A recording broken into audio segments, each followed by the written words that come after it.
In this video, we're going to talk about the career story of Mary Grace. Hi. Hi, Grace. Hi, Ray.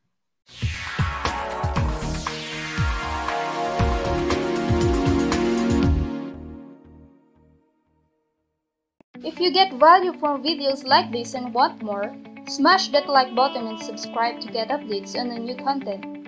If there's specific topic or skill in IT you want to learn, comment below and we'll check it out.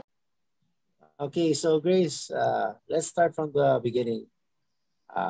Right now, you're a site reliability engineer, one of the reputable companies, tech companies.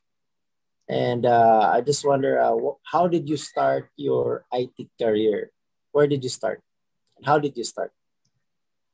So, at the first after I graduated college, so I'm deciding what career will I focus because in ECE, we have diversified courses like networking, there's also electronics and semiconductor. So I want a job that challenges me. But to land on that job, I must have experience first. So I applied for a role that suits me.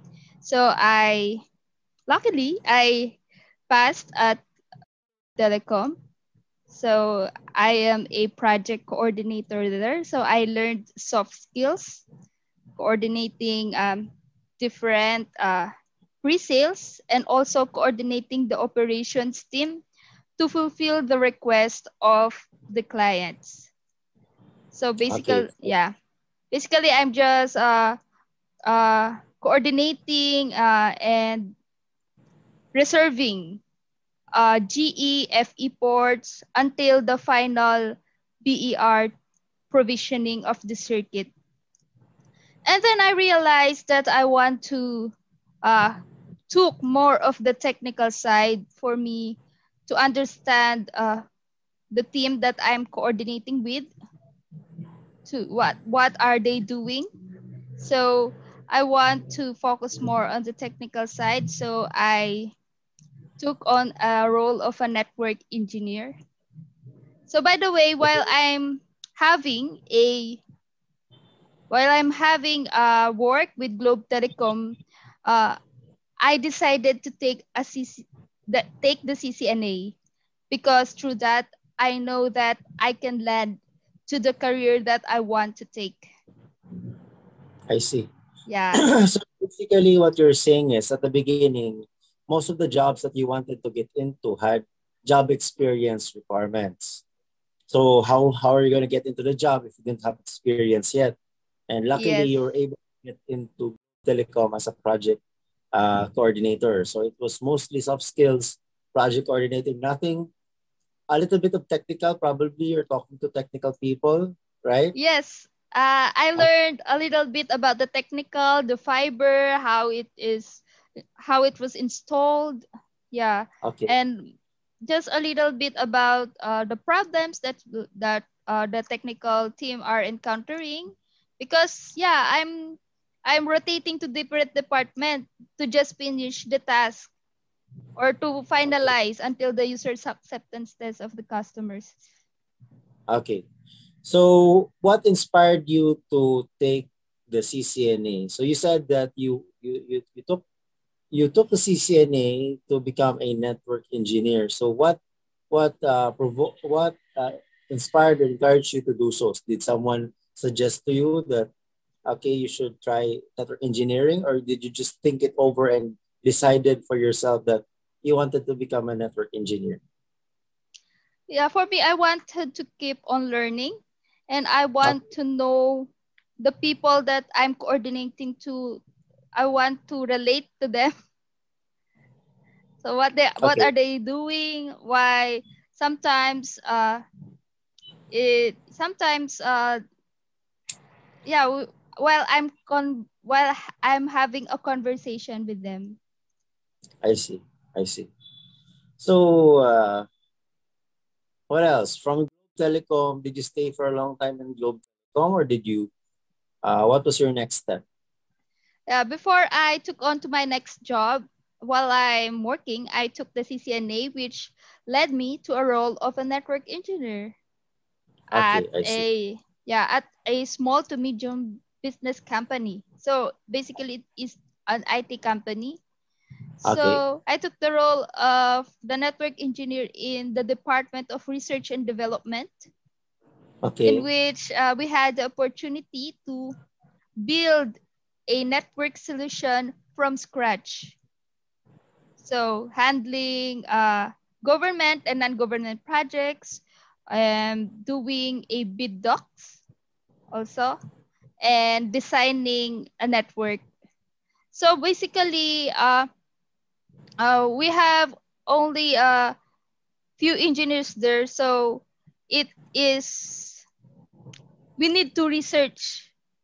We need to explore more about that thing to come up with a solution and put it in the bid docs or technical design and to be approved by the client.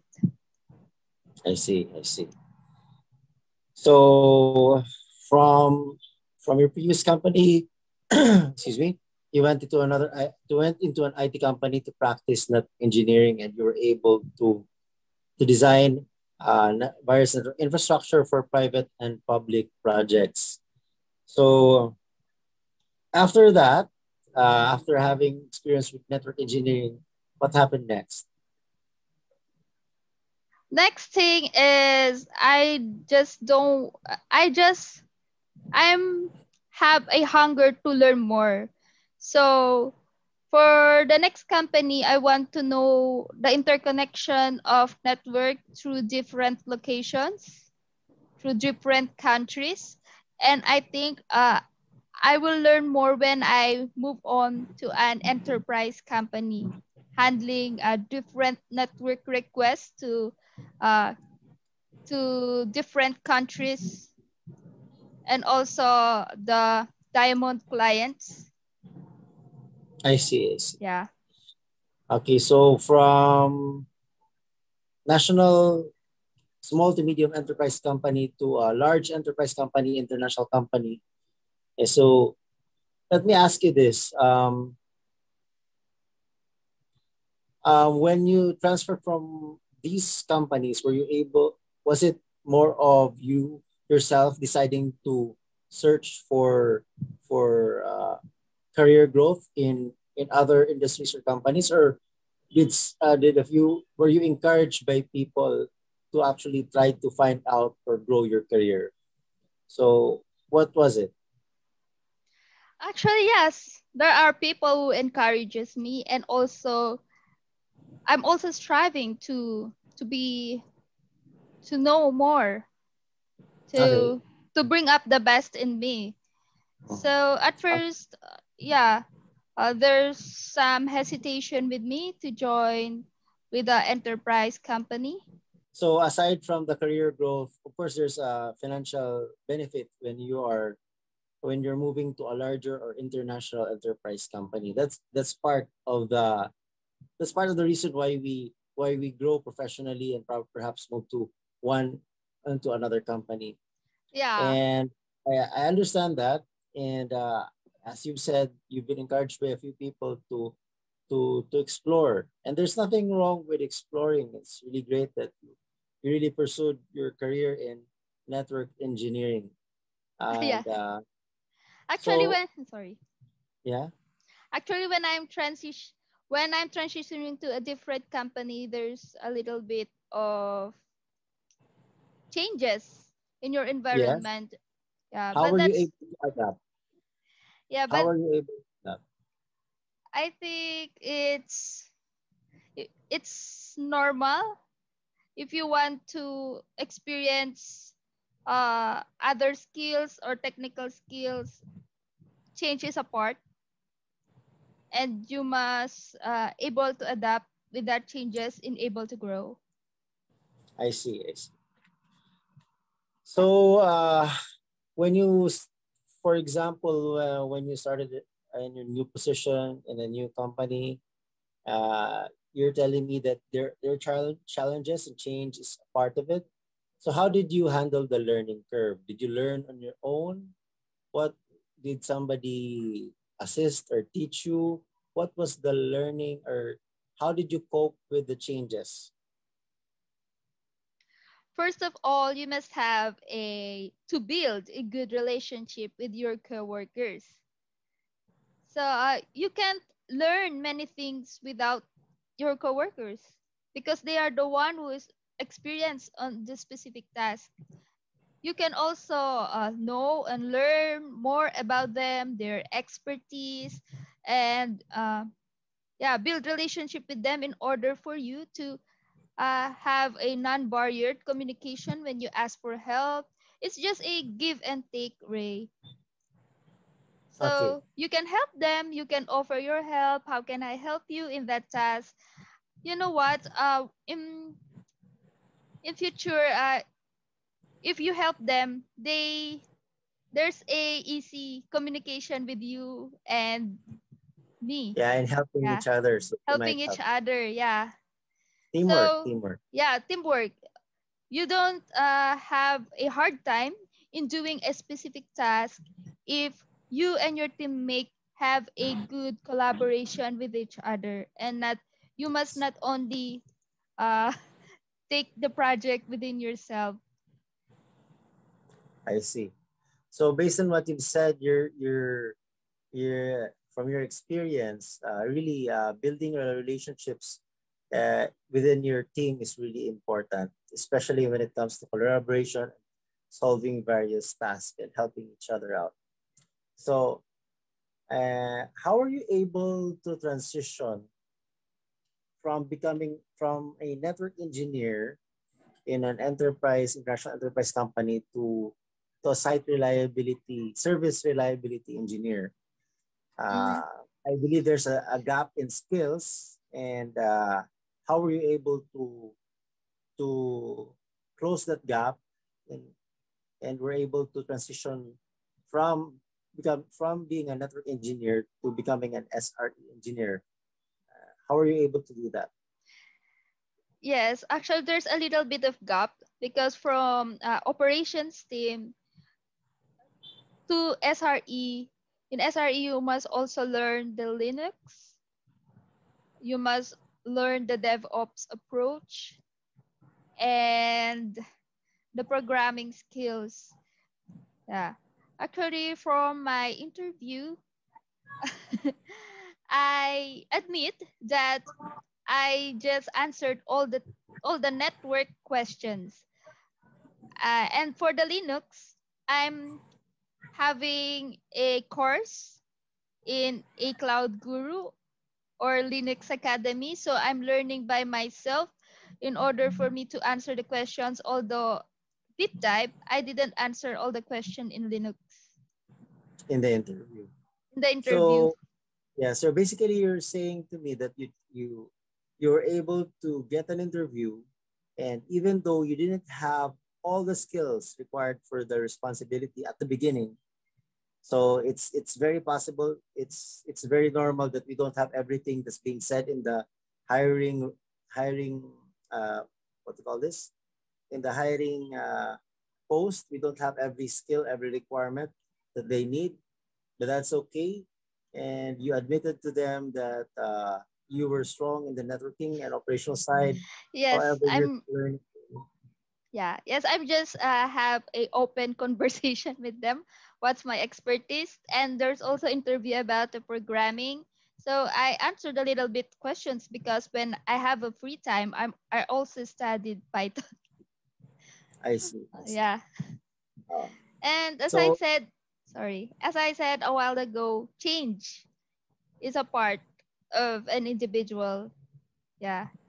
You must okay. keep So on growing. So when you, my attitude is when I'm already comfortable or when I learn a lot about this thing, uh, and I read that DevOps, the network is transitioning to infrastructure as a code. So I need to cope up with the fast changing of technology. okay. So I think that's really a good lesson for all of us to to ponder upon that we need we need to take risks. Take risks, that's one. I believe you've been taking risks and transferring from becoming a network engineer to SRE, and open to ourselves and to others that we don't have all the skills, and we cannot specialize in everything. However, we do have most of the crucial skills. If we have most of the crucial skills, we would be able to transition in our careers. For example, in your case, network to site service reliability engineer. So Grace, if you're able to talk to your younger self, perhaps 10 years ago, what advice would you give her? If I'm going to talk to my younger self, I would advise her to stand up, be confident, and don't focus on your weaknesses, because last when I'm still young, I'm a little bit insecure to what I can contribute to the team. And then little by little, I learned the skills. I learned that my strength is coordinating, relationship with other people, and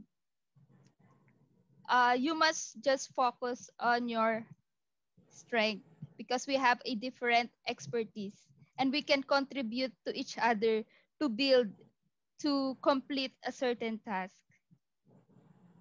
Okay, okay. So be more confident, and in your case, take risks, and not be comfortable too much in your routine.